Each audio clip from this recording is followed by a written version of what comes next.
Electoral bond അസാധുവാകുമ്പോൾ രാജ്യത്ത് ഉണ്ടാക്കിയ വലിയ ചർച്ചയുടെ കാലം നമുക്ക് ഓർമ്മയുണ്ട്. എൻ്റെ ഇവിടെ ന്യൂ മീഡിയ ഡെസ്കിൽ നിന്ന് എം അബ്ബാസ് കൂടി തത്സമയം ചേരുന്നു. അബ്ബാസ്, ഇലക്ട്രൽ ബോണ്ടുകൾ എന്നത് തുടക്കം മുതൽ തന്നെ വലിയ പഴി കേട്ട ദുരൂഹത നിറഞ്ഞു നിന്ന ഒരു ഏർപ്പാടായിരുന്നു. അതിൻ്റെ ഒരേ ഒരു ബെനിഫിഷ്യറി റൂളിംഗ് പാർട്ടിയായ BJP മാത്രമാണെന്ന് കണക്കുകൾ നമ്മോട് പറഞ്ഞു തരുന്നുണ്ട്. ഇലക്ട്രൽ ബോണ്ട് എന്തുമാത്രം ദുരൂഹത നിറഞ്ഞ, എന്തുമാത്രം അപകടം പിടിച്ച, എന്തുമാത്രം ഭരണഘടനാ വിരുദ്ധമായ സംഗതിയാണ് ഒറ്റ നോട്ടത്തിൽ അബ്ബാസ്? ഈ ഇലക്ട്രൽ ബോണ്ട് ബേസിക്കലി വരുന്നത് ഏർപ്പെടാണ്ടായിരുന്നു. അപ്പോൾ അതിനൊക്കെ കുറച്ചുകൂടി സുതാര്യത വേണം എന്ന് പറഞ്ഞിട്ടാണ് കേന്ദ്ര സർക്കാർ ഈ ഇലക്ട്രൽ ബോണ്ട് എന്ന് പറയുന്നൊരു സംഗതിയെ കൊണ്ടുവരുന്നത്.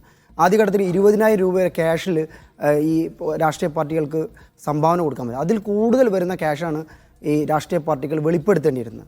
അത് സർക്കാർ 2017 അരുൺ ജെയ്റ്റ്ലി ധനമന്ത്രിയായിരിക്കുകയാണ് ഇങ്ങനെ ഈ ബോണ്ട് അവതരിപ്പിക്കുന്നത്. ഈ ബോണ്ടുകൾ പ്രത്യേകത എന്ന് പറയുന്നത്, എൻ്റെ കയ്യിലിപ്പോൾ ഈ ബോണ്ടിൻ്റെ ഏത് SBI ബാങ്കിൽ പോയാലും ഇതിൻ്റെ കടപ്പത്രം, ഈ ഇലക്ട്രൽ ബോണ്ട് നമുക്ക് വാങ്ങിക്കാൻ പറ്റും. നമുക്കൊരു KYC ബാങ്ക് അക്കൗണ്ട് ഉണ്ടെങ്കിൽ നമുക്ക് ഈ ഒരു പത്രം കിട്ടും. ഇത് ഒരു 1000 രൂപ മുതൽ 1000, 10,000, 1 ലക്ഷം, അതേപോലെ 1 കോടി വരെയുള്ള ഡിനോമിനേഷനിലാണ് അതിൻ്റെ മൾട്ടിപ്പിൾ ആയിട്ടാണ് ഇത് കിട്ടുക.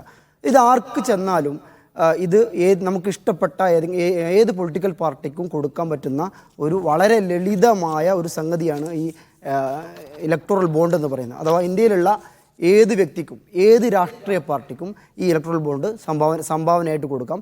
ഒരു പ്രധാനപ്പെട്ട ഒരൊറ്റ പോയിന്റ് ഉണ്ട്. ഇതാരാണ് കൊടുത്തത് എന്ന് ആർക്കും അറിയാൻ പറ്റില്ല.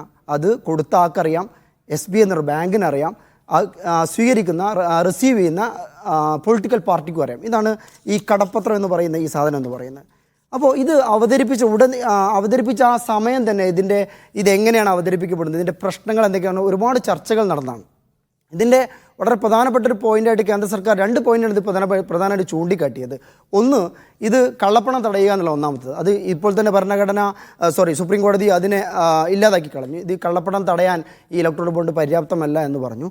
രണ്ടാമതൊരു കാര്യം ഇതിന് ഒരു competitive pressure from the different political parties. ഒരു പാർട്ടിക്ക് സംഭാവന കൊടുത്തു കഴിഞ്ഞാൽ പിന്നെ വേറൊരു പാർട്ടി അയാളുടെ അല്ലെങ്കിൽ ഏതെങ്കിലും കോർപ്പറേറ്റിൻ്റെ അല്ലെങ്കിൽ ഏതെങ്കിലും വ്യക്തിയുടെ അടുത്ത് പോകുന്നു, വീണ്ടും അവർ സംഭാവന കൊടുക്കാൻ വേണ്ടി ആ വ്യക്തിയോ സ്ഥാപനമോ നിർബന്ധിതമാകുന്നു.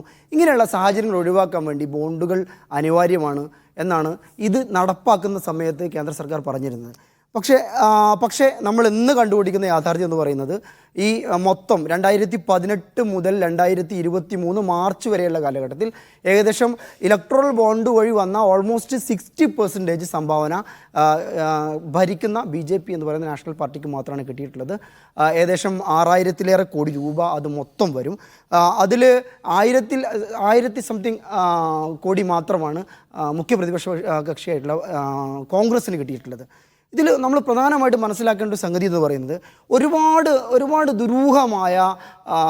ദുരൂഹമായ നിയമത്തിലെ അമെൻമെൻറ്റുകൾ ഇതിനു വേണ്ടി കൊണ്ടുവന്നിട്ടുണ്ട്. പ്രധാനമായിട്ടും 4 അമെൻമെൻറ്റിലാണ് നിഷാദ് ഇതിൽ കൊണ്ടുവന്നിട്ടുള്ളത്. 4 അമെൻമെൻറ്റുകൾ മാറ്റിയിട്ടാണ്. ഒന്നാമത്തത് 1951 പീപ്പിൾസ് റെപ്രസെൻറ്റേഷൻ ആക്ട്, ഇതിൻ്റെ ജനപ്രാതിനിധ്യ നിയമം എന്ന് പറയുന്നത്. ഈ ജനപ്രാതിനിധ്യ നിയമം നമുക്ക് നേരത്തെ ഞാൻ സൂചിപ്പിച്ച പോലെ തന്നെ 20,000 രൂപയായിരുന്നു ഇതിൻ്റെ ഒരു മാക്സിമം ക്യാപ്പ് എന്ന് പറയുന്നത്. അതിനപ്പുറത്തേക്ക് ഒരു പൊളിറ്റിക്കൽ പാർട്ടിക്ക് സംഭാവന കൊടുത്തു കഴിഞ്ഞാൽ നമ്മളത് വെളിപ്പെടുത്തണം. അത് ഒഴിവാക്കി. അതുപോലെ ഇത് എല്ലാ രാഷ്ട്രീയ പാർട്ടികൾക്കും ഇത് സംഭാവന ചെയ്യാൻ പറ്റില്ല.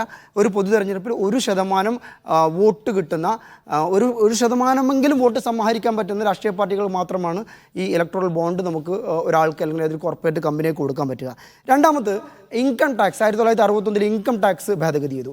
ഇൻകം ടാക്സിന് വെച്ചാൽ രാഷ്ട്രീയ പാർട്ടികൾക്ക് സംഭാവന കിട്ടിക്കഴിഞ്ഞാൽ രാഷ്ട്രീയ പാർട്ടികൾ സ്വാഭാവികമായിട്ടും എത്ര സംഭാവന കിട്ടിയെന്ന് വെളിപ്പെടുത്തണം. അങ്ങനെ ഇനി വെളിപ്പെടുത്തേണ്ടതില്ല.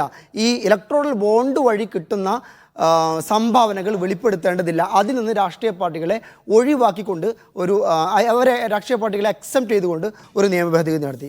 മൂന്നാമത്തത്, ഈ FCRA എന്ന് പറയുന്ന ഫോറിൻ കോൺട്രിബ്യൂഷൻ റെഗുലേഷൻ ആക്ടിൽ വരുന്ന ഭേദഗതിയാണ്. ഇത് വളരെ പ്രധാനമായിട്ട് ശ്രദ്ധിക്കേണ്ട ഒരു സംഗതിയാണ്. കാരണം നേരത്തെ ഒന്നും വിദേശത്തുള്ള ഒരു കമ്പനിക്ക്, ഏതെങ്കിലും വിദേശത്തുള്ള ഒരു സ്ഥാപനത്തിന് ഇന്ത്യയിലെ പൊളിറ്റിക്കൽ പാർട്ടിക്ക് ഫണ്ട് കൊടുക്കാൻ പറ്റായിരുന്നില്ല. പക്ഷേ നിലവിൽ ആ ഒരു നിയമം ഭേദഗതി ചെയ്ത് വിദേശത്തുള്ള കമ്പനികൾക്ക് ഇന്ത്യയിൽ അവർക്കൊരു ബ്രാഞ്ച് ഉണ്ടെങ്കിൽ, അല്ലെങ്കിൽ ഇന്ത്യയിൽ കൂടുതൽ ഷെയർ ഹോൾഡേഴ്സ് ഉണ്ട്, ഇന്ത്യക്കാരായിട്ടുള്ള കൂടുതൽ ഷെയർ ഹോൾഡേഴ്സ് ഉണ്ടെങ്കിൽ അവർക്ക് ഇവിടുത്തെ രാഷ്ട്രീയ പാർട്ടികൾക്ക് സംഭാവന കൊടുക്കാം. അതിൽ വളരെ രസകരമായ കൗതുകകരമായ ഒരുപാട് കാര്യങ്ങളുണ്ട്. ഈ കമ്പനീസ് ആക്ടിലെ നിയമ ഭേദഗതി പ്രകാരം ഒരു കമ്പനിക്ക് ഏതെങ്കിലും രാഷ്ട്രീയ പാർട്ടിക്ക് സംഭാവന കൊടുക്കുന്ന സമയത്ത് അതിൻ്റെ ഷെയർ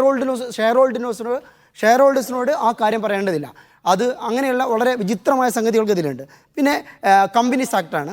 ഈ കമ്പനീസ് ആക്ടിലും വളരെ കൗതുകരമായൊരു സംഗതിയുണ്ട്. നേരത്തെ എല്ലാ കമ്പനികൾക്കും നമുക്കറിയാലോ, വ്യക്തികളോ കമ്പനികളോ ആണ് രാഷ്ട്രീയ പാർട്ടികൾക്ക് സംഭാവന കൊടുക്കുന്നത്. ഈ കമ്പനികൾക്ക് നേരത്തെ ഒരു 3 വർഷത്തെ അവരുടെ ലാഭത്തിൻ്റെ 7.5% മാത്രമാണ് ഈ സംഭാവന കൊടുക്കാൻ പറ്റിയിരുന്നത്. പക്ഷേ നിലവിലുള്ള ക്യാപ്പ് ഒഴിവാക്കി. ഇപ്പോൾ എത്ര ഈ നഷ്ടത്തിലോടുന്ന സ്ഥാപനം കാണപ്പെടുന്നു. ഷെൽ കമ്പനി ആണെങ്കിൽ പോലും അവർക്ക് രാഷ്ട്രീയ പാർട്ടികൾക്ക് സംഭാവന കൊടുക്കാൻ കഴിയും എന്നുള്ളൊരു 4 പരമപ്രധാനമായ സുപ്രധാനമായ